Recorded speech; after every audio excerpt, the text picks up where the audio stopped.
Bruno, eu já sei de tudo. A fotografia caiu da carteira de Bruno exatamente quando ele gritou do andar de cima. Ana, você viu meu porta-cartões? Ana Luísa ficou imóvel no hall da casa em Jardins, com o entregador de flores esperando diante da porta e um maço de notas ainda preso entre seus dedos. No chão de mármore, a Polaroid mostrava o marido abraçando Isabela Moura dentro do provador reservado da Ferraz Montenegro. Não era um toque casual. A mão dele estava na cintura dela, o rosto inclinado perto demais, e Isabela sorria para a câmera como uma mulher que já conhecia o gosto de uma vitória. Ana se abaixou devagar. No verso, havia uma frase escrita com a letra de Bruno. Hoje, sem a sua esposa. O coração dela bateu tão forte que por um instante pareceu denunciar tudo. Senhora, está tudo bem? Perguntou o entregador. Ana fechou os dedos sobre a foto e respondeu. Perfeitamente. Só deixei cair uma lembrança. Do alto da escada, a voz de Bruno veio outra vez, mais impaciente. Ana Luísa, eu preciso dessa carteira agora. Ela guardou a Polaroid no vestido, devolveu o dinheiro à bolsa e subiu sorrindo. Claro, amor, disse ao encontrá-lo no corredor. Você nunca perde nada. Só esquece onde deixou. Bruno estava de camisa branca, sem gravata, com os cabelos ainda úmidos do banho e o ar seguro de quem passara a vida, acreditando que os outros se adaptariam às suas urgências. Pegou a carteira e beijou sua testa sem notar que Ana estava fria. As flores chegaram? Perguntou. Chegaram. Ótimo. Isabela insistiu nas orquídeas brancas para a mesa principal. Disse que combinam com o conceito da coleção. O nome atravessou Ana como uma lâmina fina, mas ela apenas ajeitou o punho da camisa dele. Desde quando uma consultora de imagem escolhe flores para o aniversário de uma marca? Bruno soltou um riso curto. Desde que entende melhor o público jovem do que certas pessoas presas ao passado. Ele percebeu tarde demais o peso da frase e tentou corrigi-la com um sorriso. Não estou falando de você. Ana ergueu os olhos. É claro que não. Durante 14 anos, ela aprendera a reconhecer cada sombra naquele rosto. Sabia quando Bruno mentia, escondia medo ou usava arrogância para não parecer pequeno. Naquela tarde, carregava os 3 sinais. Vamos sair em 40 minutos, disse ele. Não quero atrasos hoje. Ana respondeu com suavidade. Não se preocupe. Esta noite nada sairá do seu roteiro. Quando ele se afastou, ela fechou a porta do closet e retirou a foto do bolso. Pela primeira vez não chorou. Fotografou à frente, o verso e cada detalhe. Depois a colocou exatamente no mesmo compartimento da carteira. No quarto ao lado, diante do espelho cercado por luzes suaves, Ana Luísa escolheu um vestido azul marinho de corte impecável, sem brilhos e sem qualquer detalhe que implorasse por atenção. A peça fazia parte de uma coleção antiga, criada por ela quando ainda desenhava de madrugada sobre a mesa da cozinha, antes de Bruno aprender a falar em identidade de marca, como se tivesse inventado aquelas palavras. Enquanto prendia os cabelos, abriu no celular uma pasta que não acessava havia anos. Dentro estavam fotografias dos primeiros croquis, contratos iniciais e mensagens trocadas com sua mãe, Beatriz Ferraz Montenegro. A última dizia apenas: nunca entregue o que falta enquanto não souber se ele respeita o que já recebeu. Na época, Ana interpretara aquilo como a cautela excessiva de uma mãe desconfiada do genro. Agora, a frase parecia uma porta.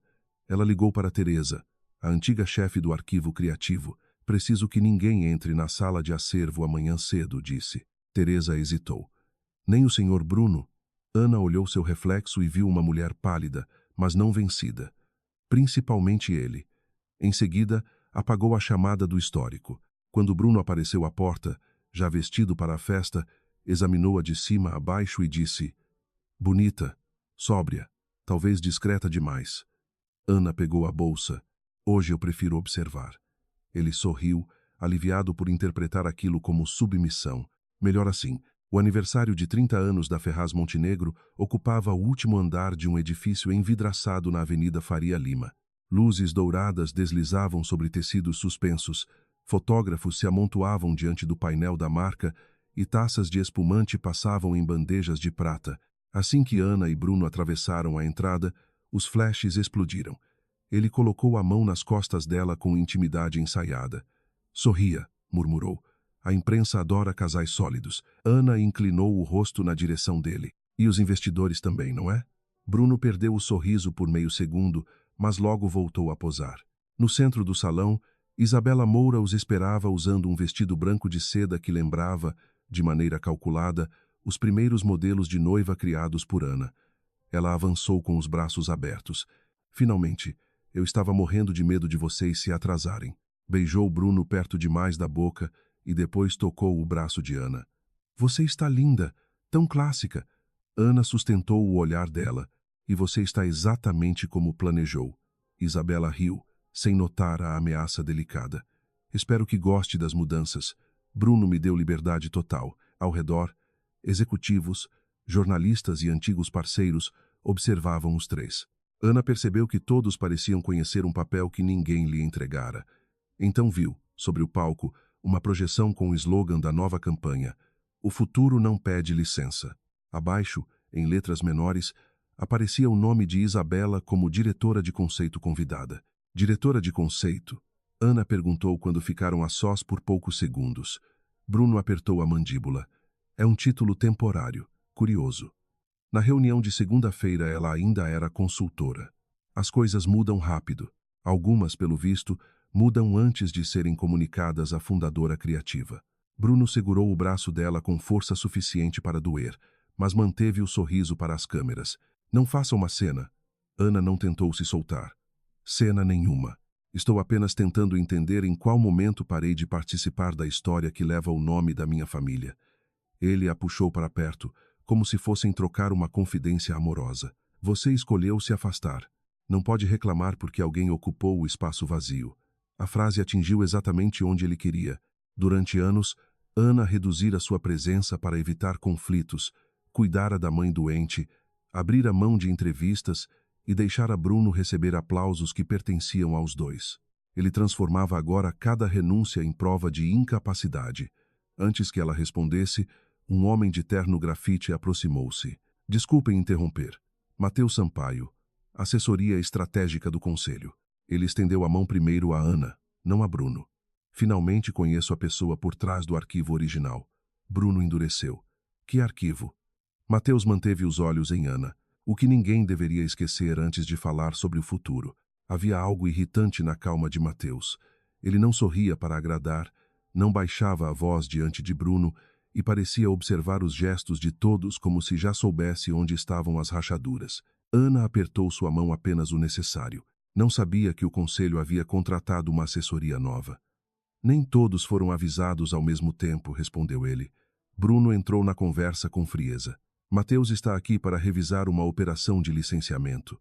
Nada além disso. Operações simples raramente exigem tanta pressa, disse Matheus.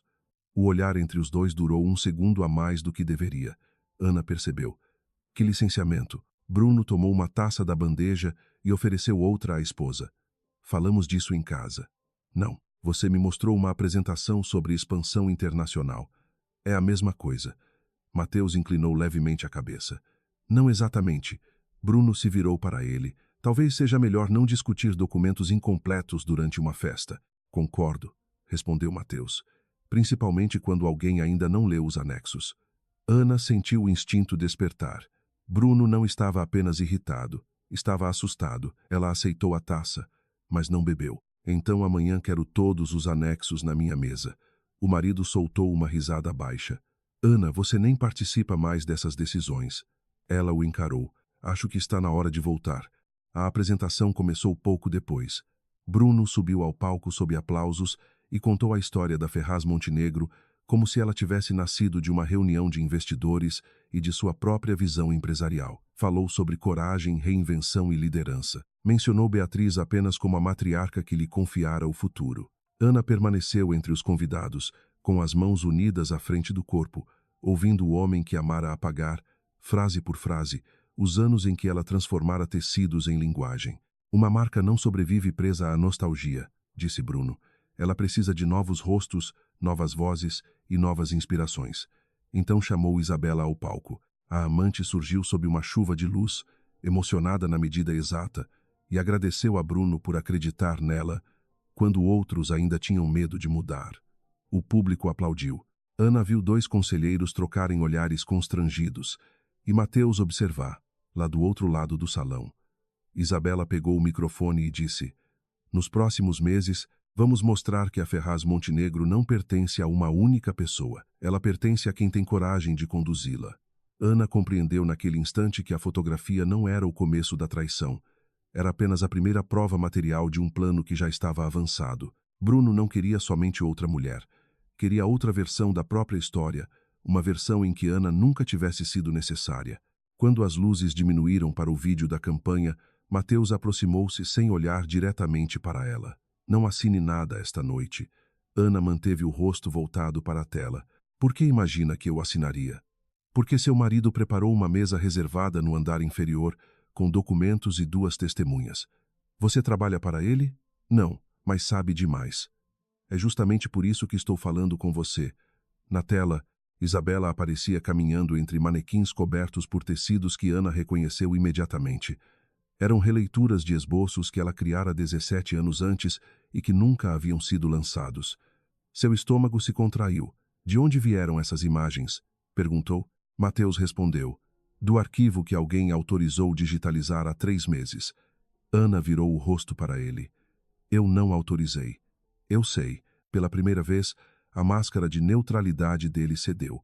Havia indignação ali, contida e pessoal. Também sei que amanhã o Conselho receberá uma versão da história na qual a senhora concordou em ceder definitivamente os direitos de criação. Ana sentiu o chão mudar sob seus pés, mas permaneceu ereta. E o que você ganha me contando isso? A chance de impedir que uma fraude seja aprovada diante de mim. Só isso? Mateus demorou a responder. Por enquanto, Bruno surgiu atrás deles, antes que Ana pudesse insistir.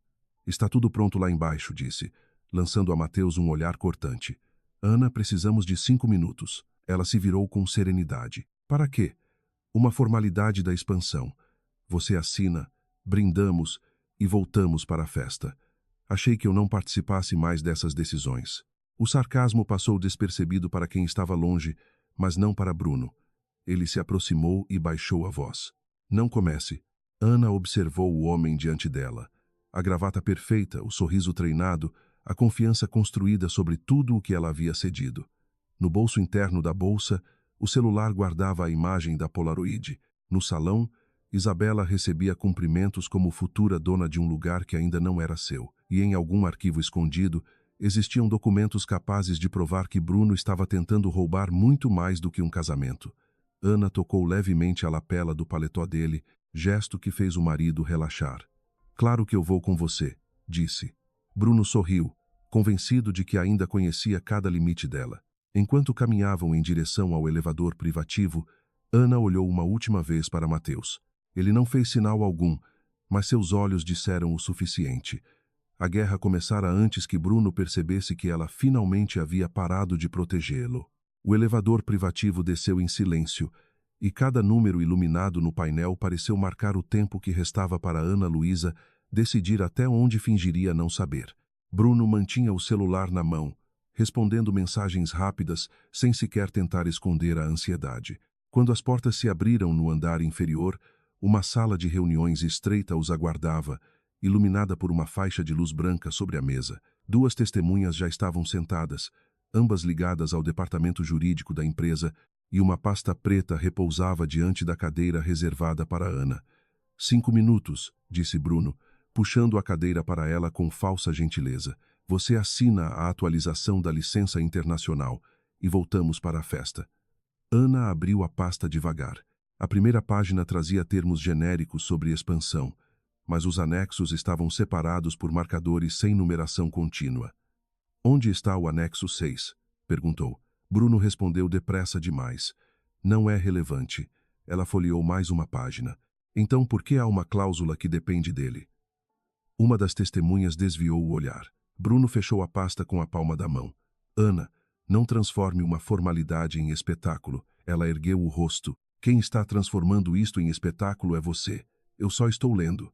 Ele respirou fundo, aproximou-se da janela e adotou o tom paciente que costumava usar quando queria fazer, lá duvidar da própria percepção. Você nunca gostou de burocracia. Sempre disse que confiava em mim. Ana deixou o silêncio se alongar. Eu também dizia que casamento era parceria. Bruno se virou. E ainda é. Então não deveria se incomodar com uma leitura completa. O sorriso dele desapareceu. O conselho espera a assinatura hoje. O conselho não me avisou, porque eu quis poupar você. Ana passou o dedo pela borda do papel e encontrou, em letras pequenas, uma transferência permanente de direitos de uso sobre arquivos criativos anteriores a 2012. Aquilo incluía os primeiros croquis da marca, as coleções que ela desenhara e qualquer derivação futura. Poupar-me de quê? Perguntou. De descobrir que você está licenciando meu trabalho em meu nome sem me consultar? Bruno inclinou-se sobre a mesa. Seu trabalho faz parte da empresa. Faz parte da empresa, não da sua biografia. Uma das testemunhas pigarreou, desconfortável. Ana fechou a pasta. Vou levar os documentos para casa. Bruno respondeu imediatamente. Não pode. Ela sorriu sem calor. Então não é uma formalidade. Levantou-se antes que ele pudesse impedi-la. Não assino nada sem os anexos completos. No corredor, Bruno a alcançou pelo braço. A mão dele não apertou como antes, mas o gesto carregava a mesma certeza de posse. Você está me expondo diante da equipe. Ana soltou-se com cuidado. Não, estou evitando que você me exponha depois. Ele a observou como se tentasse reconhecer a mulher diante dele. Isso é por causa de Mateus? Por que seria? Ele chegou hoje e já está colocando ideias na sua cabeça. Ana quase riu. Durante anos, Bruno classificara como influência externa qualquer pensamento dela que não o favorecesse. Talvez eu ainda seja capaz de ter ideias sozinha. A frase o feriu mais do que ela esperava. Você está cansada. Volte para cima, sorria para as câmeras e amanhã conversamos. Amanhã, às 9, quero a cópia integral dos contratos. Eu tenho reuniões. Cancele uma. Bruno aproximou o rosto, baixando a voz. Não teste minha paciência. Ana sustentou o olhar. Você já testou a minha sem perceber. Por um segundo, o medo apareceu nos olhos dele. Depois foi substituído por desprezo. Não sabe do que está falando. Ela ajeitou a alça da bolsa. Ainda não, mas vou saber. Antes de retornar ao elevador, viu o reflexo da tela do celular de Bruno no vidro. Uma mensagem de Isabela surgia no topo. Ela desconfiou? De volta ao salão, Ana não procurou Mateus. Aproximar-se dele imediatamente seria confirmar as suspeitas de Bruno. Em vez disso, circulou entre antigos fornecedores, jornalistas e membros do conselho, como fazia antes de se afastar da linha de frente. Perguntou sobre prazos, coleções e licenças com uma naturalidade que escondia a urgência. Descobriu que 3 parceiros haviam recebido apresentações sobre uma nova divisão chamada FM Nova Era, registrada provisoriamente sob a direção de Bruno e Isabela. Um fornecedor de tecidos comentou, sem malícia, a senhora deve estar orgulhosa da renovação. Dona Isabela disse que teve sua bênção. Ana respondeu com um sorriso perfeito. Isabela costuma antecipar bênçãos. Pouco depois, uma conselheira idosa, Lúcia Amaral, segurou-lhe a mão. Sua mãe jamais permitiria que mexessem no arquivo histórico sem você. Ana sentiu um arrepio. O conselho aprovou isso? Lúcia hesitou. Bruno apresentou uma autorização assinada. Ana sabia que não assinara nada. Guardou a informação e mudou de assunto. Quando Isabela passou por elas, radiante, Ana notou no pulso da amante uma pulseira de ouro com um pequeno fecho em forma de agulha. Era uma peça criada por Beatriz e nunca comercializada. Existiam apenas 2. Uma pertencera à mãe de Ana. A outra estava guardada no cofre da família.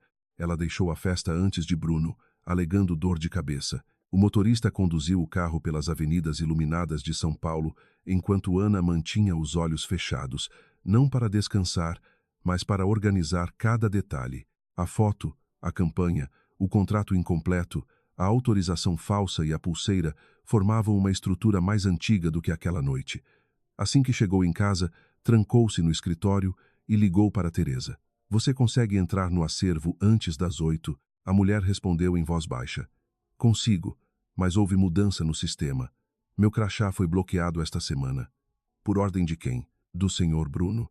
Ana olhou para o retrato da mãe sobre a estante. Ainda existe o acesso de emergência? Teresa demorou alguns segundos. Existe. Sua mãe nunca cancelou. Combinaram encontrar-se às 6h30.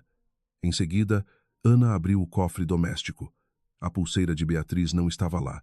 No lugar, encontrou um envelope com cópias de recibos de retirada de peças históricas, todos autorizados por um código digital vinculado ao nome dela. Alguém usara sua identidade. O celular vibrou com uma mensagem desconhecida. Não confie em ninguém que diga estar do seu lado. Ela leu 2 vezes e apagou a notificação, mas não o número. Às 6h20 da manhã, Ana estacionou no subsolo do prédio antigo, onde ficava o acervo da Ferraz Montenegro. Teresa já a esperava junto à porta de serviço, usando um casaco simples e carregando um molho de chaves que parecia pertencer a outra época. Eu não gosto disso, murmurou a arquivista. Há câmeras novas. Ana entregou-lhe um lenço escuro para cobrir parte dos cabelos. Também não gosto, mas precisamos entrar. O acesso de emergência ainda funcionava porque estava ligado ao registro biométrico de Beatriz e, após sua morte, passara legalmente para Ana. Lá dentro, o ar tinha cheiro de tecido antigo, madeira encerada e papel. Em prateleiras altas, caixas catalogadas guardavam décadas de criação. Teresa conduziu Ana até a seção dos arquivos originais. Várias caixas estavam fora de ordem. Algumas tinham lacres recentes. Levaram os cadernos de 2007 a 2011, disse Teresa. Os mais importantes. Ana abriu um armário lateral e encontrou pastas digitalizadas, mas não os originais. Quem solicitou? Teresa mostrou um relatório interno. O nome de Isabela aparecia como responsável pela curadoria, autorizado por Bruno e confirmado por uma assinatura eletrônica de Ana. Eu nunca vi este documento. Teresa tocou o papel com cautela. Então alguém está construindo uma versão da história em que a senhora concordou com tudo. Foi Mateus quem surgiu à porta do depósito 20 minutos depois. Teresa deu um passo para trás, assustada, mas Ana não demonstrou surpresa. Desde a mensagem anônima, imaginara que estava sendo observada. Você costuma seguir pessoas antes do café da manhã? Perguntou. Mateus fechou a porta atrás de si. Só quando elas entram em prédios monitorados por quem pretende incriminá-las. Ana cruzou os braços. Foi você quem enviou a mensagem? Não. Então como sabia que eu estaria aqui? Porque pedi ao sistema para me avisar se o acesso de emergência fosse usado. Teresa olhou para Ana, desconfiada. Mateus continuou. Bruno programou um alerta semelhante. Eu o desativei por 20 minutos. Ana se aproximou. E por que faria isso? Porque encontrei o pedido de alteração do contrato social. Sua assinatura está anexada. Ele mostrou o tablet. A imagem era convincente, mas o traço final do sobrenome estava errado. Beatriz ensinara Ana a alongá-lo depois de uma tentativa de falsificação ocorrida anos antes. Não é minha, disse. Mateus assentiu. Eu sei, mas um auditor comum talvez não saiba. Ele então apontou para as caixas vazias. Estão preparando uma narrativa documental. Se os originais desaparecerem, a versão digital vira a verdade mais fácil de vender. Ana ainda não confiava nele, mas compreendeu que precisava aproveitar a vantagem. O que você sugere? Mateus abriu a pasta que carregava e retirou uma lista de registros cartoriais, protocolos internos e datas de criação. Primeiro, nada de confronto público. Segundo, precisamos provar a cadeia de autoria antes que eles movam os arquivos. Terceiro, você deve fingir que voltou a cooperar. Teresa soltou um suspiro nervoso. Isso é perigoso. Ana respondeu. Mais perigoso é deixá-los terminar. Mateus observou-a por alguns segundos. Bruno vai lhe apresentar outra versão do contrato. Desta vez, com concessões suficientes para parecer justa. E eu devo fingir que aceitei? Deve pedir prazo, negociar detalhes menores e fazer-lo acreditar que sua resistência é emocional, não estratégica. Ana não gostou da frieza daquele plano. Você fala como se eu fosse uma peça. Estou tentando evitar que seja retirada do tabuleiro. A resposta trouxe uma raiva inesperada. Passei anos sendo tratada assim. Não preciso de outro homem decidindo como devo agir. Mateus sustentou o golpe sem recuar. Então decida. Eu só estou mostrando o preço de cada escolha. Ana respirou fundo. Muito bem, eu vou cooperar. Mas o plano será meu. Antes de sair, Ana encontrou uma caixa pequena escondida atrás de moldes antigos. Dentro havia fotografias das primeiras coleções, anotações de Beatriz e um caderno de capa verde com as iniciais A, L, F, M. Na última página preenchida, sua mãe registrara a criação de um mecanismo de proteção ligado à autoria e ao direito de voto. A descrição era incompleta, mas mencionava um aditivo guardado fora da empresa. Ana fotografou todas as páginas e entregou o caderno a Teresa, pedindo que o levasse para um local seguro. Nem para sua casa, alertou Mateus. Use um depósito externo ou um cofre bancário. Ana se virou para ele. Você sabe onde está o aditivo? Se soubesse, Bruno também estaria tentando descobrir por mim. Ao deixarem o prédio por saídas diferentes, Ana recebeu uma chamada do marido. Atendeu no segundo toque. Onde você está? Perguntou Bruno. Ela olhou para o céu claro sobre São Paulo e respondeu com a primeira mentira inteira de seu casamento. Na clínica. A dor de cabeça piorou. O silêncio dele durou um instante. Volte para casa. Temos muito para conversar. Ana entrou no carro. Claro, amor. Estou pronta para ouvir tudo o que você quiser me contar. Ao desligar, abriu a fotografia da Polaroid e, pela primeira vez, não viu apenas a traição. Viu o erro que Bruno cometera ao acreditar que sua esposa continuaria em silêncio. Quando Ana Luísa chegou em casa, Bruno já a esperava na sala de jantar com 2 xícaras de café intactas e a pasta preta colocada entre elas. A cena parecia cuidadosamente montada para transmitir calma, mas a gravata afrouxada, o maxilar rígido e o celular virado para baixo revelavam outra coisa. A clínica ligou? Perguntou ele, sem convidá-la a sentar. Ana tirou os óculos escuros e apoiou a bolsa na cadeira. Por que ligaria? Bruno manteve os olhos nela. Porque você disse que estava lá. A pergunta não era uma acusação aberta. Era uma armadilha. Ana puxou a cadeira e sentou-se. Passei na farmácia depois. Talvez seja por isso que você não conseguiu me localizar. Ele permaneceu em silêncio por alguns segundos, como se medisse quanto ainda controlava daquela mulher. Depois empurrou a pasta em sua direção. Fiz as alterações que você queria. Ana abriu o documento e encontrou cláusulas mais brandas, prazos maiores e uma aparente garantia de participação consultiva. A concessão era perfeita demais. Você trabalhou rápido. Bruno finalmente se sentou. Eu sempre soube negociar. Você é que transforma tudo em questão pessoal. Ela ergueu os olhos. Nosso casamento não é pessoal? Ele ignorou. Assine até sexta-feira. O anúncio será feito no desfile de encerramento. Ana fechou a pasta. Vou precisar de tempo. Bruno sorriu, mas o olhar permaneceu frio. Tempo é exatamente o que você não tem. Naquela mesma tarde, a primeira matéria apareceu em um portal de negócios. O título anunciava uma nova era para a Ferraz Montenegro e apresentava Isabela como responsável pela renovação criativa da marca. O texto descrevia Ana Luísa como uma herdeira reservada que escolhera afastar-se voluntariamente das decisões estratégicas para dedicar-se à vida pessoal. Nenhuma frase era inteiramente falsa, mas todas haviam sido torcidas até produzirem uma mentira completa. Em menos de uma hora, outros sites reproduziram o conteúdo. Fotografias antigas de Ana em eventos beneficentes foram usadas para sustentar a imagem de uma mulher elegante, porém alheia ao mundo empresarial. Bruno entrou no escritório enquanto ela lia a terceira reportagem. Não faça disso um drama, disse. A assessoria precisava de uma narrativa simples. Ana virou o notebook para ele. Chamam você de único responsável pela expansão internacional. Foi o que aconteceu. Chamam Isabela de mente criativa da nova fase. É marketing. E me chamam de figura decorativa. Bruno apoiou as mãos sobre a mesa. Você não queria exposição. Eu respeitei sua escolha. Ana sentiu a raiva subir, mas não levantou a voz. Respeitar minha escolha seria não roubar meu silêncio para construir sua reputação. Ele empalideceu. Cuidado com essa palavra. Qual delas? Roubar ou silêncio? Bruno se afastou. Assine o contrato e isso termina. Ana esperou que ele saísse e ligou para Mateus. A chamada caiu na caixa postal. Tentou novamente sem resposta. 10 minutos depois, recebeu de Teresa uma fotografia de um memorando interno distribuído ao conselho naquela manhã. O documento afirmava que Ana apresentava resistência emocional à modernização da empresa e que poderia comprometer negociações em andamento.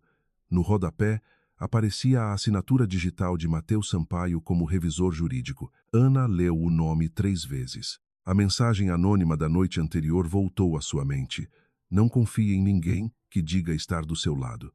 Quando Mateus finalmente ligou, ela atendeu sem saudação. Você revisou o memorando sobre minha instabilidade? Houve um silêncio curto. Onde conseguiu isso? Não respondeu. Minha assinatura foi usada em uma versão que eu não aprovei. A mesma desculpa que Bruno poderia dar. Mateus respirou fundo. Ana, não fale por telefone. Encontre-me no café da rua Haddock Lobo em 40 minutos. Por que eu deveria? Porque alguém está tentando nos colocar um contra o outro. Ela olhou para a pasta preta sobre a mesa. Talvez não precise tentar. Mateus respondeu com firmeza. Se eu estivesse do lado de Bruno, você teria assinado ontem. A frase era lógica, mas não suficiente. Ana desligou sem confirmar que iria. O café estava quase vazio quando ela chegou. Mateus ocupava uma mesa nos fundos, com o notebook aberto e uma expressão mais cansada do que de costume. Ana permaneceu de pé. Tem 5 minutos. Ele girou a tela em sua direção. Ali estavam 2 versões do memorando. Na primeira, revisada por ele, o texto apenas recomendava a participação formal de Ana em qualquer decisão ligada ao arquivo criativo. Na segunda, a recomendação desaparecia e surgia o parágrafo sobre sua suposta instabilidade emocional. Copiaram minha assinatura digital, explicou. Quem teve acesso? A equipe de Bruno e 2 membros do jurídico. Ana cruzou os braços. Você sabia que o sistema estava vulnerável. Eu suspeitava. Agora tenho certeza. Ela observou as diferenças entre os arquivos. E espera que eu confie porque me mostrou 2 telas? Mateus fechou o notebook. Não. Espero que verifique os metadados com alguém que não responda a mim. A resposta a irritou justamente por ser sensata.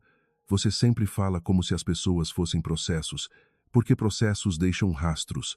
Pessoas escondem intenções. Inclusive você. Mateus a encarou. Principalmente eu.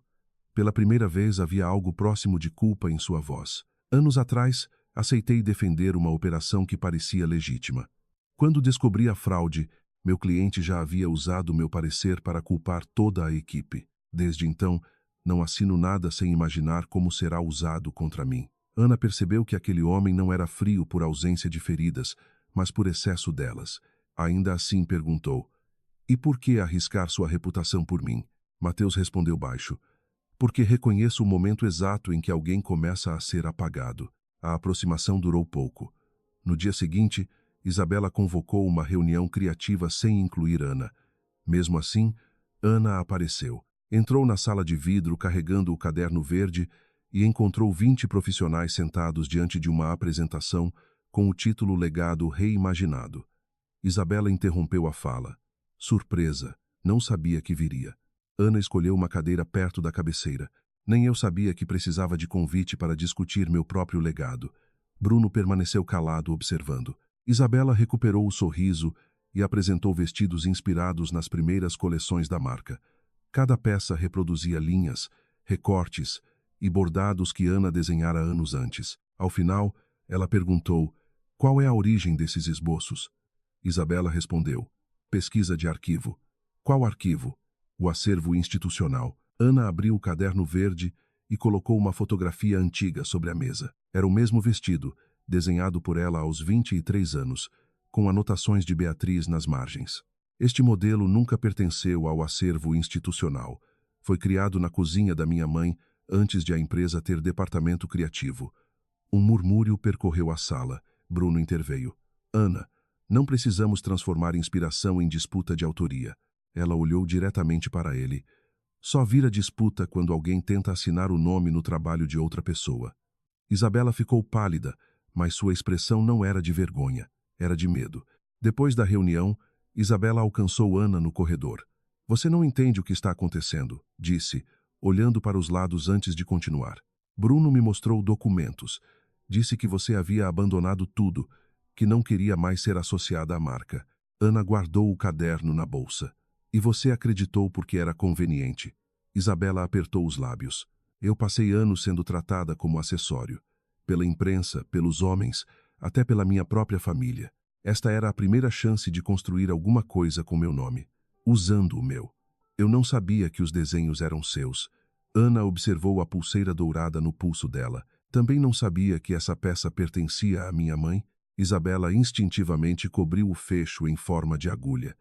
Bruno disse que era um protótipo sem valor. Ele mente com muita naturalidade. A segurança de Isabela vacilou por um instante, mas logo voltou. Talvez ele minta para nós duas. A diferença é que eu não vou voltar a ser invisível. Ana se aproximou. Então deveria tomar cuidado para não construir sua visibilidade dentro da sombra dele. Isabela recuou, atingida, mas antes de sair disse, na sexta-feira, Ele vai anunciar que você se afastou definitivamente, e todos vão acreditar, porque foi você quem ensinou o mundo a não esperar sua voz. A frase perseguiu Ana durante o restante do dia. Não pela crueldade, mas porque continha uma verdade que ela evitara durante anos. Ao proteger Bruno da própria insegurança, permitira que ele falasse por ela. Ao cuidar da mãe longe das câmeras, aceitara que seu trabalho fosse apresentado como resultado da liderança do marido. Ao escolher a paz dentro de casa, entregara pequenas partes de si, até quase não reconhecer o que restava. Naquela noite, encontrou Bruno no terraço, bebendo sozinho. Isabela me contou sobre a reunião, disse ele. Você a humilhou. Ana ficou junto à porta. Mostrei um desenho meu. Na frente de toda a equipe, a autoria costuma ficar mais clara diante de testemunhas. Bruno largou o copo sobre a mesa. Você quer destruir tudo porque está com ciúmes? A palavra a surpreendeu pela audácia. Ciúmes? Não suporta ver outra mulher ocupando o espaço que você rejeitou. Ana sentiu vontade de mostrar a fotografia, obrigá-lo a encarar a própria traição, mas conteve-se. Você acredita mesmo nisso? Bruno se aproximou. Acredito que passou anos me deixando carregar esta empresa sozinho e agora quer voltar quando tudo está pronto. Ela o olhou com uma tristeza que ele confundiu com fraqueza. Você nunca carregou sozinho. Apenas se acostumou a receber aplausos, sem olhar quem sustentava o palco. Bruno perdeu o controle pela primeira vez. Minha vida inteira fui o genro da grande Beatriz, o marido da talentosa Ana, o homem que recebeu tudo pronto. Ninguém viu as noites em que eu negociei com bancos, enfrentei fornecedores e impedi esta empresa de quebrar. Sua voz tremia, não de remorso, mas de humilhação acumulada. Eu fiz a Ferraz Montenegro crescer. Eu transformei seus desenhos em um império. Ana compreendeu então o verdadeiro tamanho do ressentimento dele. Bruno não queria apenas Isabela. Não queria apenas os direitos criativos. Queria apagar toda a prova de que seu sucesso dependia de alguém. Você poderia ter dividido o mérito, disse ela. Eu dividi por anos. Ele riu com amargura. Não. Você sempre foi a filha da fundadora. Mesmo calada, ocupava a sala inteira. O silêncio entre os dois se tornou quase físico. Bruno respirou fundo e retomou o tom controlado. Assine na sexta. Receberá uma participação generosa, manterá seu sobrenome e poderá viver sem escândalo. Ana sentiu o casamento terminar naquele instante, não por causa da foto, mas porque percebeu que ele já negociava sua existência como um ativo inconveniente. E se eu não assinar? Bruno aproximou o rosto. Então todos descobrirão que você abandonou a empresa quando sua mãe adoeceu e voltou apenas para sabotar quem a salvou. Na manhã seguinte, a ameaça já começava a tomar forma. Um áudio editado de uma conversa antiga vazou para a imprensa. Nele, Ana dizia que não suportava mais a empresa e queria distância de tudo. A frase fora retirada de uma noite no hospital, quando Beatriz estava morrendo, e Ana falava sobre o sofrimento de vê-la presa às responsabilidades. Os portais publicaram manchetes sobre a herdeira arrependida, que agora tentava impedir a modernização da marca. Na entrada do prédio, repórteres cercaram seu carro. A senhora quer retomar o controle? Existe conflito conjugal por trás da disputa? A senhora acusa Isabela de roubo criativo? Ana não respondeu. Dentro da empresa, encontrou olhares desviados e portas fechadas. Teresa telefonou chorando para avisar que fora suspensa por acesso indevido ao acervo. Mateus não aparecia em lugar algum e seu celular estava desligado. Pela primeira vez desde a descoberta da foto, Ana sentiu a estrutura construída por Bruno fechar-se completamente ao seu redor. Sozinha no banheiro executivo, permitiu que 2 lágrimas caíssem. Depois lavou o rosto e encarou o espelho. O problema não era apenas provar que Bruno mentia, era convencer o mundo de que ela própria ainda tinha direito de contar a verdade. Ao voltar para casa naquela noite, Ana encontrou a porta do escritório aberta e o cofre doméstico revirado. Os recibos falsos haviam desaparecido. Nada mais fora levado. Sobre a mesa, havia um envelope antigo, amarelado, que ela nunca vira antes. Seu nome estava escrito pela mão de Beatriz. Dentro, uma pequena chave e um bilhete. Quando tentarem convencer você de que o silêncio é fraqueza, abra o que deixei no Banco Imperial. Mas só faça isso quando estiver pronta para perder a ilusão e salvar a verdade. Ana apertou a chave entre os dedos. Lembrou-se do aditivo mencionado no caderno verde, da advertência da mãe e da insistência de Bruno em obter sua assinatura antes de sexta-feira. Pouco depois da meia-noite, Mateus finalmente apareceu no portão. Estava com o rosto tenso e uma pasta de documentos sob o braço. Meu acesso foi bloqueado, disse quando Ana abriu a porta. Bruno descobriu que eu alterei o alerta do acervo. Ela não o convidou a entrar. E o memorando?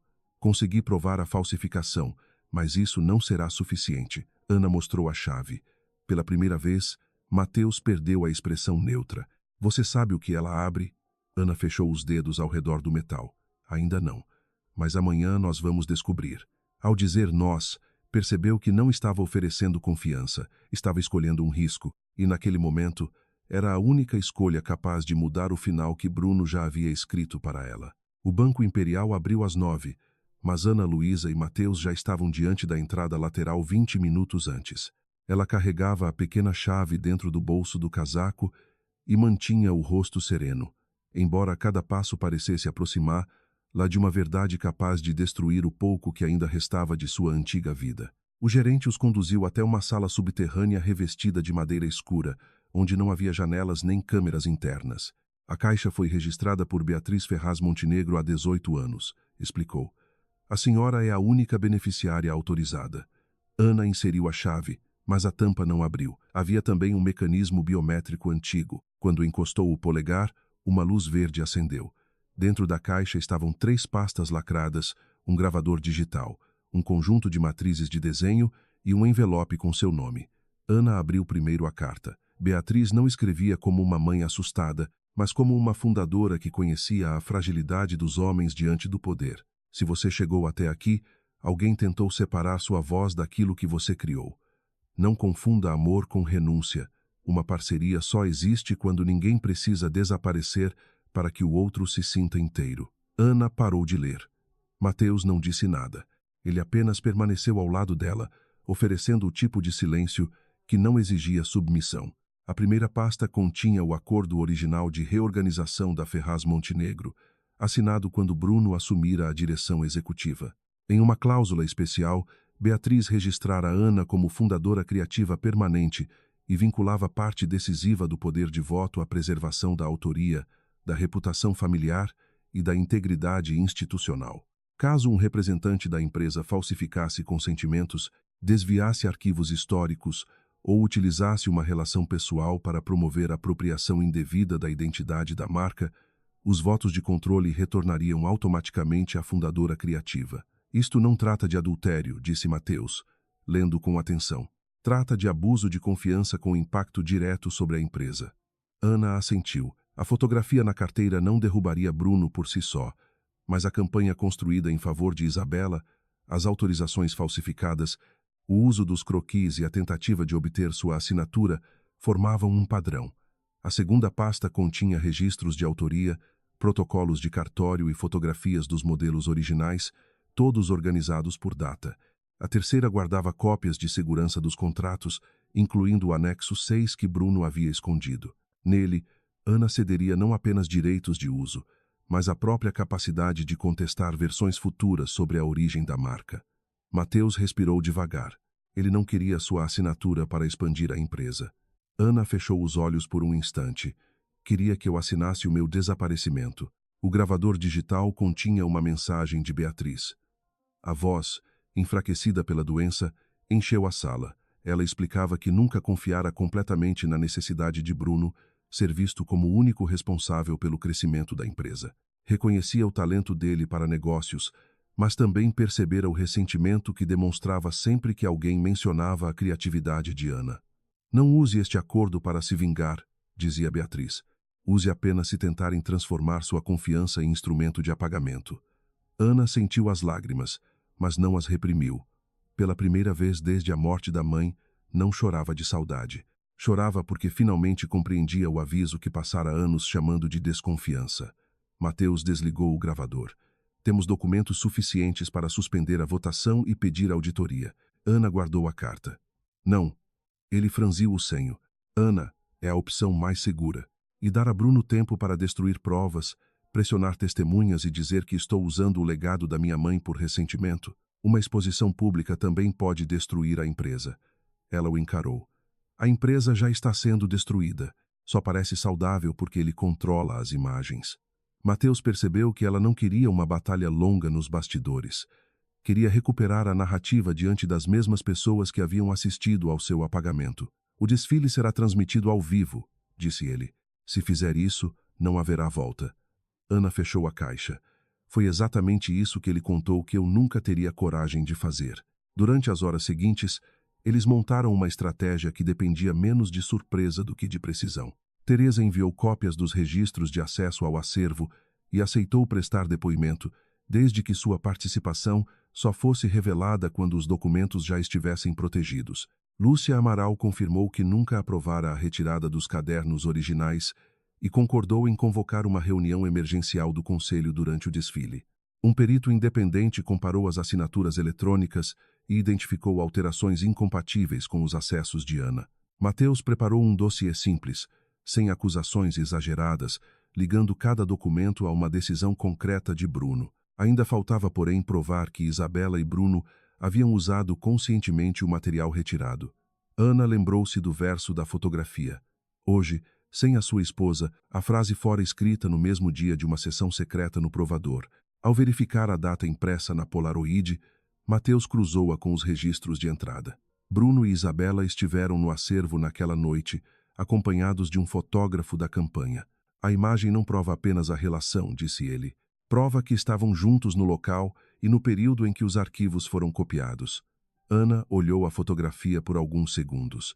Então foi por isso que ele aguardou. Mateus respondeu. Talvez por vaidade. Pessoas que acreditam controlar tudo gostam de guardar lembranças do momento em que começaram a vencer. Ana devolveu a foto ao envelope.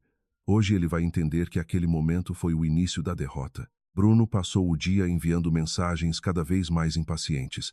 Primeiro perguntou se ela estava pronta para assinar. Depois informou que os documentos seriam apresentados minutos antes do desfile. Por fim escreveu, não torne isto mais difícil do que precisa ser. Ana respondeu apenas, estarei lá. Chegou ao evento usando um vestido vermelho profundo criado por ela na primeira coleção internacional da marca.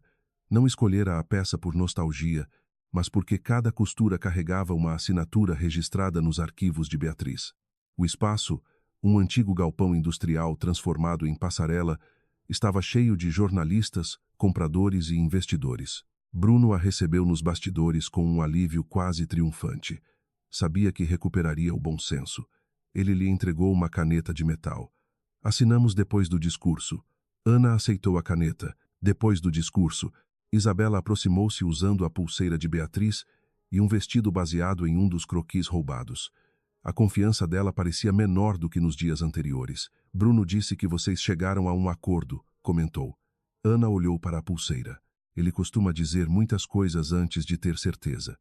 Isabela acompanhou Bruno com os olhos e então perguntou em voz baixa. Você encontrou alguma coisa? Ana não respondeu diretamente. Ainda dá tempo de escolher se quer ser lembrada como cúmplice ou como alguém que parou antes do fim. O rosto de Isabela perdeu a cor. Está me ameaçando? Estou avisando. O desfile começou sob aplausos. As primeiras modelos atravessaram a passarela vestindo versões modernizadas dos desenhos de Ana, enquanto um vídeo narrava a suposta transformação da Ferraz Montenegro sob a liderança visionária de Bruno. No centro da primeira fila, ele sorria para os fotógrafos. Ana permanecia algumas cadeiras atrás, entre Lúcia e Mateus. Quando a última modelo retornou aos bastidores, Bruno subiu ao palco, agradeceu aos investidores, elogiou Isabela e anunciou a criação da FM Nova Era. Hoje não celebramos apenas 30 anos, declarou. Celebramos a coragem de deixar para trás tudo o que já cumpriu sua função. Então chamou Ana. O público se voltou para ela. Bruno estendeu a mão, convencido de que aquele gesto seria registrado como reconciliação. Ana caminhou até o palco e aceitou o microfone, mas não a mão. Bruno tem razão em uma coisa, começou. Hoje é preciso deixar algo para trás. A versão desta história em que uma mulher deve desaparecer para que um homem pareça maior. O salão silenciou. Bruno manteve o sorriso, mas seus olhos ficaram duros. Ana, não é o momento. Ela se virou para ele. Você escolheu o momento quando decidiu transformar meu silêncio em consentimento. Na tela principal, o vídeo da campanha desapareceu. Mateus acionou a apresentação preparada com a equipe técnica do conselho. Surgiu a primeira fotografia de um croquis datado de 2007, seguida pelo modelo apresentado naquela noite. Depois vieram os registros do acervo, as autorizações falsificadas e as duas versões do memorando. Ana não elevou a voz. Explicou cada documento, cada data e cada tentativa de apagar sua autoria. Estes desenhos não foram inspirados no arquivo da empresa. Eles foram retirados de uma coleção privada criada antes de Bruno ocupar qualquer cargo na Ferraz Montenegro. Murmúrios atravessaram o público. Bruno avançou. Isto é uma manipulação emocional de uma mulher ressentida. Ana ergueu a pasta original. Este acordo foi assinado por você, por mim, por Beatriz e por 2 conselheiros ainda presentes nesta sala. Lúcia levantou-se na primeira fila. Confirmo a autenticidade. Mateus subiu ao palco e assumiu o microfone. Uma auditoria preliminar identificou falsificação de assinatura, retirada irregular de arquivos e tentativa de cessão permanente sem entrega de anexos essenciais. Pelo acordo societário, os votos vinculados à direção executiva ficam suspensos até decisão formal do Conselho. O sorriso de Bruno desapareceu. Você não tem autoridade para isso. Mateus respondeu. Eu não. O contrato que você assinou tem. Bruno tentou transformar a exposição em escândalo conjugal. Ela está fazendo tudo isso porque descobriu Isabela, gritou, apontando para a mulher nos bastidores. Ana retirou a polaroid do envelope. Você tem razão. Eu descobri. Os fotógrafos se agitaram. Ela mostrou a imagem apenas ao conselho e às câmeras oficiais, sem exibir-la como troféu. Mas esta fotografia não importa porque meu marido escolheu outra mulher. Importa porque foi tirada dentro do provador no mesmo dia em que arquivos privados foram digitalizados sem autorização. A frase escrita no verso apareceu ampliada na tela. O fotógrafo da campanha, presente entre os convidados, levantou-se nervoso e tentou sair, mas Lúcia pediu que a segurança mantivesse as portas abertas apenas para a saída comum, sem impedir ninguém, enquanto registrava os nomes dos presentes. Isabela permaneceu imóvel. Bruno aproximou-se dela e disse entre os dentes, não fale nada. A ordem foi captada pelo microfone que ele ainda segurava. O salão inteiro ouviu.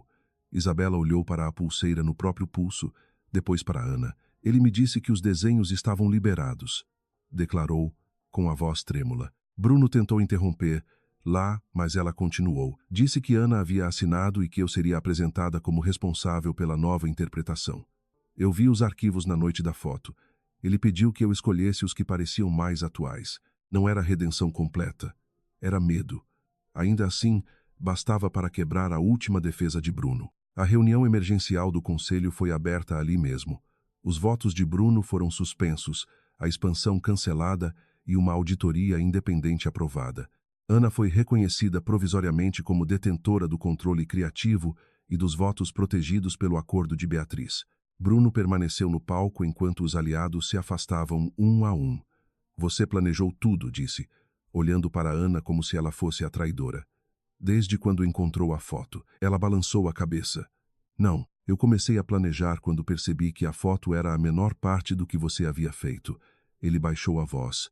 Vai destruir nosso casamento por causa de documentos? Ana sentiu a dor chegar tarde, pesada, mas já incapaz de dominá-la.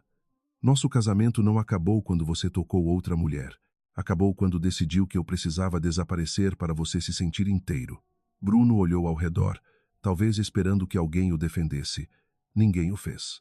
Isabela retirou a pulseira e a colocou sobre a mesa diante de Ana. Eu não sabia de tudo, disse. Ana respondeu sem crueldade, mas sabia o suficiente para não perguntar. Isabela aceitou a sentença em silêncio e foi embora. Quando o salão começou a esvaziar, Ana ficou sozinha diante da passarela. As luzes ainda iluminavam os vestidos criados por ela tantos anos antes, agora devolvidos ao nome correto. Mateus aproximou-se, mas manteve distância. O conselho quer que você dê uma declaração à imprensa. Ainda não. Posso impedir que pressionem. Ana olhou para ele. Não quero que impeça. Quero escolher quando falar. Mateus assentiu. Então escolha. Ela percebeu que aquela era a diferença entre proteção e controle. Bruno sempre decidira o que seria melhor para ela. Mateus oferecia espaço, mesmo quando discordava. Você acreditou que eu desistiria? Perguntou. Ele demorou um instante. Acreditei que poderia escolher salvar o casamento. Ana desviou os olhos para o palco vazio. Por algumas horas, eu quis salvar a memória do que achei que tínhamos. E agora? Ela respirou fundo. Agora quero salvar a mulher que ficou escondida dentro dessa memória. Ao sair do galpão, os jornalistas gritaram seu nome. Ana não fugiu, nem respondeu. Apenas caminhou entre os flashes com a carta de Beatriz dentro da bolsa e a certeza de que vencera a primeira batalha. O troco estava dado. A reconstrução, porém, exigiria muito mais coragem do que a vingança. Na manhã seguinte ao desfile, a fachada da Ferraz Montenegro estava cercada por repórteres, câmeras e funcionários que não sabiam se ainda tinham um emprego. Ana Luísa entrou pela garagem, sem escolta ostensiva, usando o mesmo vestido vermelho coberto por um casaco escuro. Não dormira.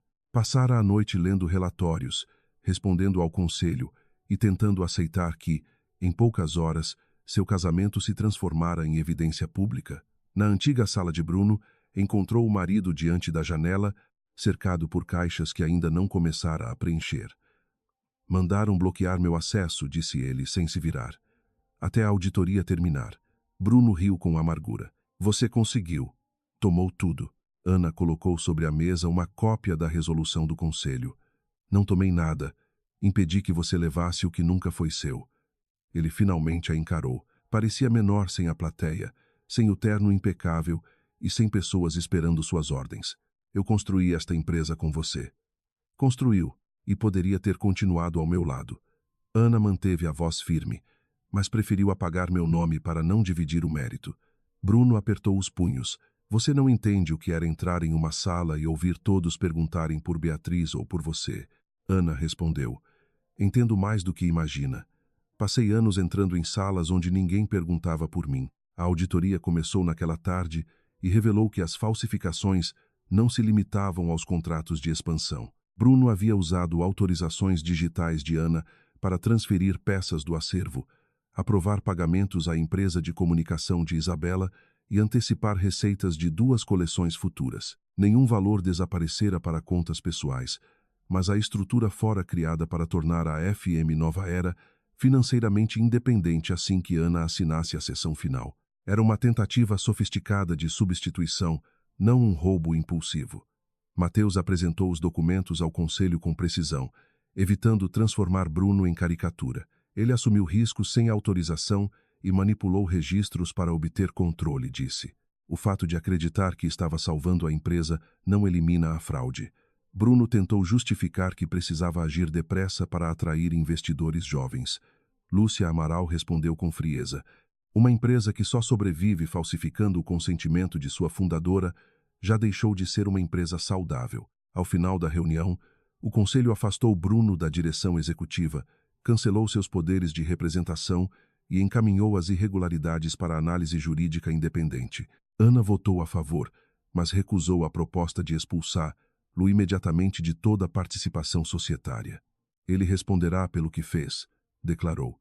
Não será apagado como tentou me apagar. A decisão provocou críticas. Parte da imprensa a acusou de fraqueza, enquanto outra parte a transformou em símbolo de vingança feminina. Ana rejeitou ambos os papéis. Em sua primeira entrevista, concedida 3 dias depois, falou durante apenas 8 minutos. Não estou retomando um lugar que me foi dado por herança, disse diante das câmeras. Estou assumindo publicamente um trabalho que escondi por medo de parecer egoísta. Meu erro foi acreditar que o amor exigia que eu diminuísse para preservar o outro. Quando perguntaram se pretendia destruir Bruno, ela respondeu, não, pretendo impedir que ele continue destruindo a verdade.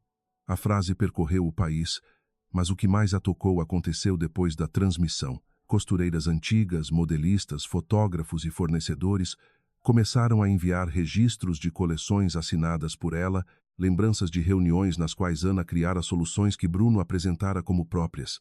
Não eram provas necessárias à auditoria.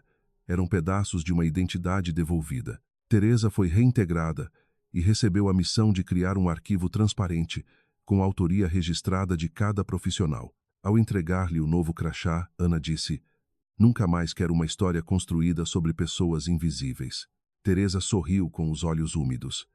Então vamos começar pelo nome de cada uma delas. Isabela desapareceu dos eventos durante uma semana. Quando finalmente pediu para falar com Ana, chegou sem maquiagem, sem assessores e sem a pulseira de Beatriz.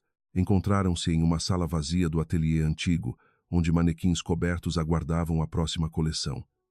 Eu poderia dizer que fui enganada, começou Isabela. Seria verdade, mas não seria toda a verdade. Ana permaneceu em silêncio. Isabela apertou as mãos. Eu percebi que algumas coisas estavam erradas. Vi que Bruno escondia documentos. Sabia que você não havia abandonado tudo do modo como ele dizia. Mesmo assim, escolhi acreditar porque a versão dele me dava o que eu queria.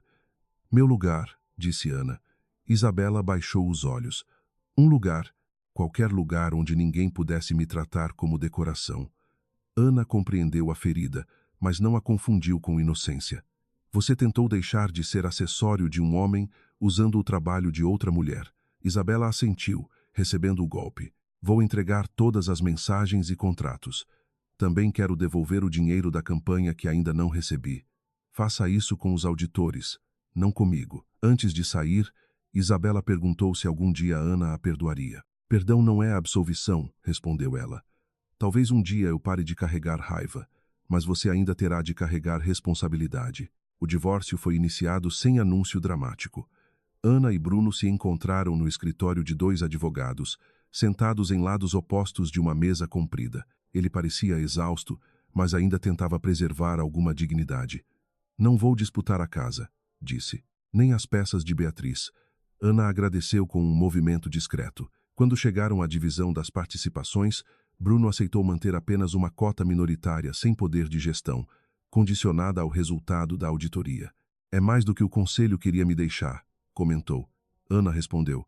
Não fiz isso por você. Fiz porque não quero governar como alguém que apaga pessoas. Ele fechou os olhos por um instante. Você ainda precisa provar que é melhor do que eu. Não. Preciso apenas não me tornar você. A frase não foi dita com crueldade. Talvez por isso tenha doído mais. Antes de assinarem, Bruno retirou a Polaroid original do bolso. Eu a encontrei na carteira depois do desfile. Colocou a fotografia sobre a mesa. Guardei porque naquele dia achei que finalmente tinha escolhido uma vida que era minha.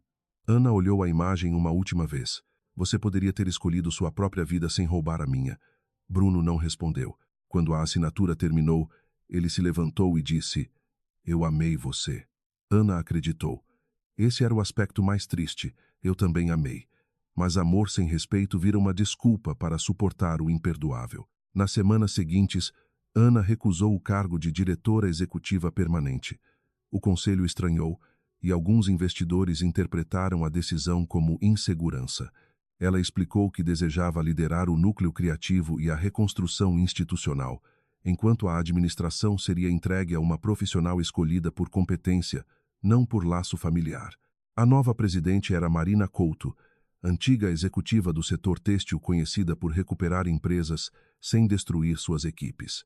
Ana também criou um comitê de autoria e uma política que obrigava cada coleção a registrar o nome de todos os responsáveis pelo processo criativo. A primeira campanha da nova fase não utilizou seu rosto nem a história do escândalo. Mostrou costureiras, bordadeiras, modelistas e aprendizes trabalhando em diferentes regiões do Brasil. O slogan dizia: Toda criação tem uma voz. No lançamento, Ana ficou nos bastidores, mas dessa vez não por medo. Escolheu estar ali porque era onde se sentia mais verdadeira. Quando as luzes se acenderam, ouviu o público aplaudir uma coleção inspirada nos cadernos de Beatriz e reinterpretada por uma equipe inteira. Nenhum nome foi apagado. Nenhuma mulher precisou desaparecer para que outra brilhasse. Mateus permaneceu ao lado da empresa apenas até o fim da auditoria.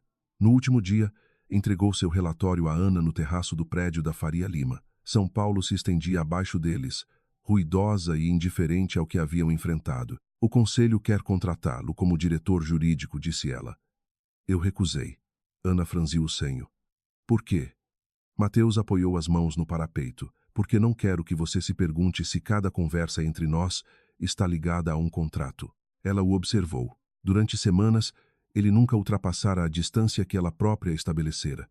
Não usara sua fragilidade, não tentara transformar gratidão em intimidade e não lhe oferecera promessas fáceis. E o que existe entre nós sem contrato? Perguntou. Mateus demorou a responder. Respeito, confiança em construção e uma vontade muito inconveniente de continuar ouvindo você discordar de mim. Ana sorriu pela primeira vez sem esforço. Isso parece pouco romântico. Sou péssimo em apresentações. Percebi. Ele se aproximou apenas um passo. Não vou pedir que comece uma história enquanto ainda está encerrando outra. Ana sentiu a antiga vontade de fugir de qualquer emoção que pudesse torná-la vulnerável. Desta vez, porém, não confundiu vulnerabilidade com perda de controle. Então não peça, disse. Apenas fique para o café. O café se transformou em outros encontros, depois em caminhadas aos domingos e jantares, nos quais não falavam sobre Bruno, auditorias ou contratos. Mateus contou mais sobre a fraude que quase destruíra sua carreira e admitiu que, por anos, preferira suspeitar de todos a correr o risco de ser traído outra vez. Ana confessou que ainda revisava mentalmente cada frase antes de falar, como se esperasse alguém usar suas palavras contra ela. Não prometeram cura instantânea. Às vezes discutiam. Mateus queria antecipar riscos. Ana odiava sentir-se orientada. Ela se fechava quando estava ferida. Ele se tornava excessivamente racional. A diferença era que voltavam à conversa. 6 meses depois, durante uma visita ao antigo galpão onde ocorrera o desfile, Mateus encontrou Ana diante da passarela desmontada. "Ainda pensa naquela noite?" perguntou. "Penso no quanto eu queria vencer. E agora?" Ana olhou para o espaço vazio. "Agora sei que vencer foi a parte mais fácil. Difícil foi construir uma vida que não girasse em torno do que ele fez." Mateus segurou sua mão sem pressa. "Está conseguindo." Ela entrelaçou os dedos aos dele. "Estamos conseguindo." O beijo veio depois, sereno, sem plateia e sem a necessidade de provar coisa alguma. Um ano após a descoberta da fotografia, a Ferraz Montenegro apresentou uma coleção chamada Vozes Inteiras. Ana decidiu abrir o desfile pessoalmente, não como modelo nem como vítima transformada em celebridade, mas como criadora. Antes de subir ao palco, recebeu uma carta de Bruno. Ele vivia em Belo Horizonte, trabalhava como consultor para pequenas empresas e cumpria os acordos definidos pela auditoria. Não pediu reconciliação. Escreveu apenas que finalmente começava a compreender como transformara a própria insegurança em crueldade. Ana guardou a carta sem responder naquele momento. Certas desculpas mereciam ser reconhecidas, mas não necessariamente recompensadas com proximidade. Quando seu nome foi anunciado, caminhou até o centro da passarela. Teresa, Marina, Lúcia e toda a equipe estavam na primeira fila. Mateus permaneceu ao fundo, onde podia vê-la sem ocupar seu espaço. Ana falou sobre Beatriz, sobre autoria e sobre o perigo de confundir amor com desaparecimento.